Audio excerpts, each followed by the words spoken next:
आज जिस real life के स्टडी को हम एक्सप्लेन करने वाले हैं वो सच में आपके रोंगटे खड़े कर देगी। ये एक बेहद खौफनाक क्रोनोलॉजिकल इवेंट है जो हमारे एक सब्सक्राइबर अर्नव ने हमारे साथ शेयर किया है। ये घटना वेस्ट कार्बी अंगलोंग, असम की है।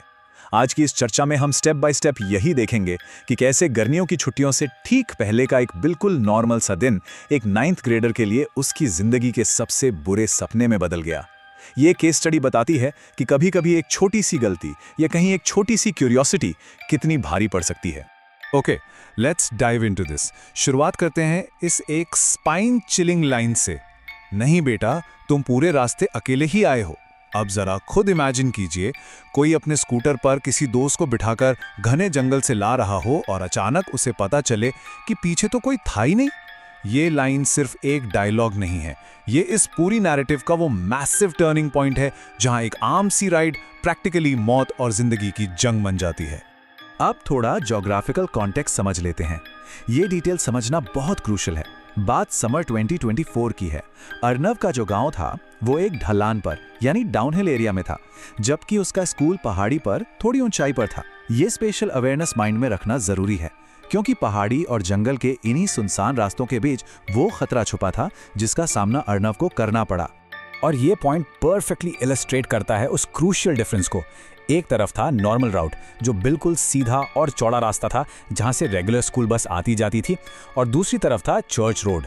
ये एक ऐसा नैरो घुमावदार रास्ता था जो एक घने जंगल से होकर गुजरता था जहां एक पुराना चर्च और कब्रिस्तान पड़ता था। स्कूल बस कभी इस रास्ते से नहीं जाती थी और एग्जैक्टली इसी वजह से स्टूडेंट्स के अंदर इस रास्ते को लेकर एक अजीब सी क्यूरियोसिटी बनी रहती थी। अब समय पर आते हैं 4:30 PM। ये वो एग्जैक्ट टाइम था जब स्कूल में चल रही इन समर एक्स्ट्रा क्लासेस की छुट्टी होती थी। सुनने में एकदम मंडेन और आम डिटेल लगती है, राइट? लेकिन 21 जुलाई के उस दिन यही एक छोटी सी डिटेल एक ऐसे चेन ऑफ इवेंट्स का कारण बनी जिसने आगे चलकर पूरी सिचुएशन को हॉरिजॉन्टली फ्लिप कर दिया। इस टाइमलाइन को ध्यान से देखिए। 4:30 बजे क्लासेस खत्म होती हैं, पर स्कूल मैनेजमेंट कुछ छात्रों को बेंचेस मूव करने के लिए रोक लेता है। इस एक छोटे से चोरी की वजह से अर्नव को निकलने में 4:45 बज जाते हैं।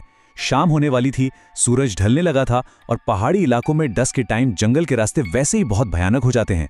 ये लिटरली वो थोड़ी सी देरी थी जो उस दिन फेटल साबित होने वाली थी। The wrong passenger. एक जाना पहचाना चेहरा और एक अजीब सी आवाज। यहां से कहानी में पहला मेजर ट्विस्ट आता है जब अर्नव अपने डेली फ्रेंड रवि के ना होने पर अपने क्लासमेट समर्थ को राइड ऑफर करता है। जैसे ही स्कूटर स्टार्ट हुआ, अर्नव को रियलाइज हुआ कि समर्थ की आवाज कुछ बदली हुई लग रही है। आवाज अनयूजुअली हैवी और डीप थी। अर्नव ने इसे इग्नोर किया, सोचा शायद तबीयत ठीक नहीं होगी। लेकिन तभी समर्थ कहता है, चलो आज मैं तुम्हें चर्च रोड पर कुछ दिखाता हूं। अर्नव का मन नहीं था क्योंकि शाम ढल रही थी, पर एक तो 9th ग्रेडर की क्यूरियोसिटी और ऊपर से समर्थ के फोर्स करने पर उसने फाइनली स्कूटर चर्च रोड के उस घने जंगल की तरफ मोड़ दिया।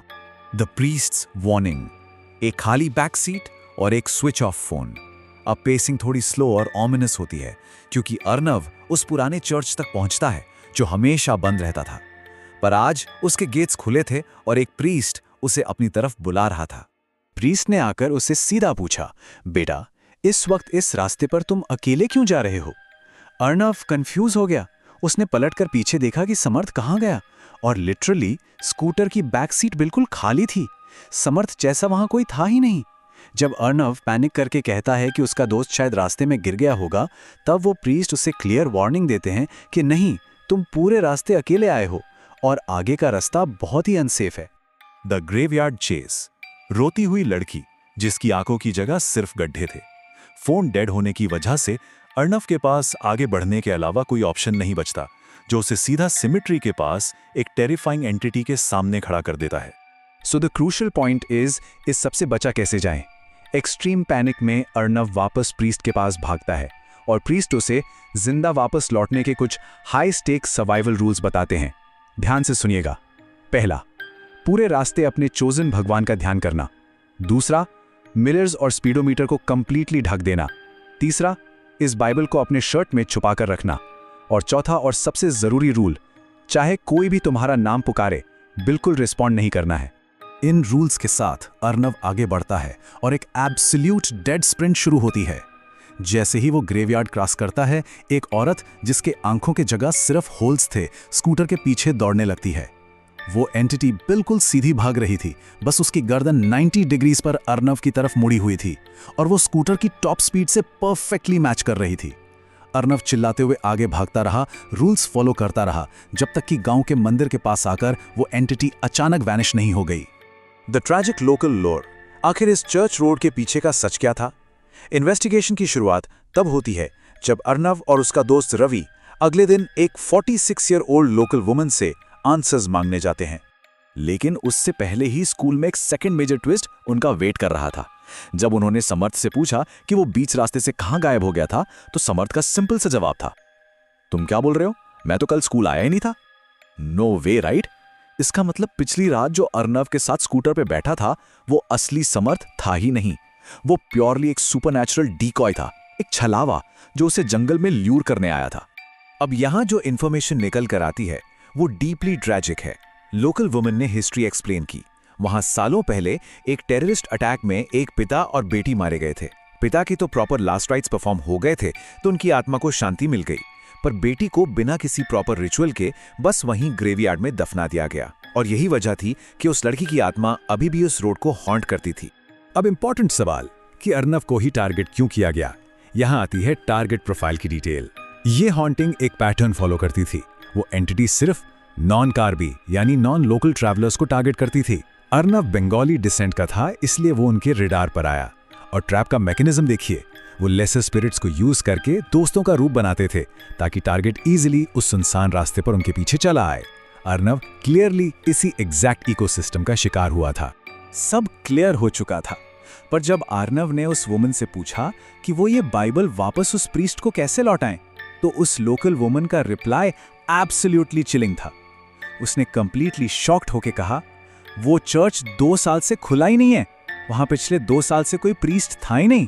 Late that sink in for a moment. इस लेवल के इवेंट का एक छोटे बच्चे पर क्या साइकोलॉजिकल इंपैक्ट होता है, ये हम प्रैक्टिकली इमेजिन भी नहीं कर सकते। अर्नव ने उस रोड से गुजरना हमेशा के लिए छोड़ दिया। अगले 6 महीने तक वो एक्सट्रीम ट्रॉमा और डेली नाइटमेयर से गुजरता रहा। बहुत मुश्किल से 2025 में आकर उसने रिकवर किया और हमारे साथ अपना ये डिटेल्ड एक्सपीरियंस शेयर किया। ये केस सिर्फ स्पूकी नहीं बल्कि मेंटली डेवास्टेटिंग कर देने वाला था।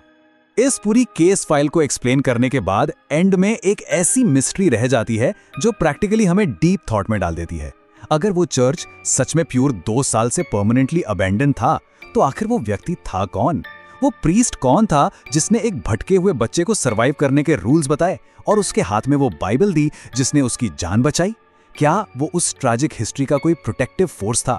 एक ऐसा सवाल जो शायद इस केस स्टडी का सबसे अनफॉरगेटेबल हिस्सा बन जाता है।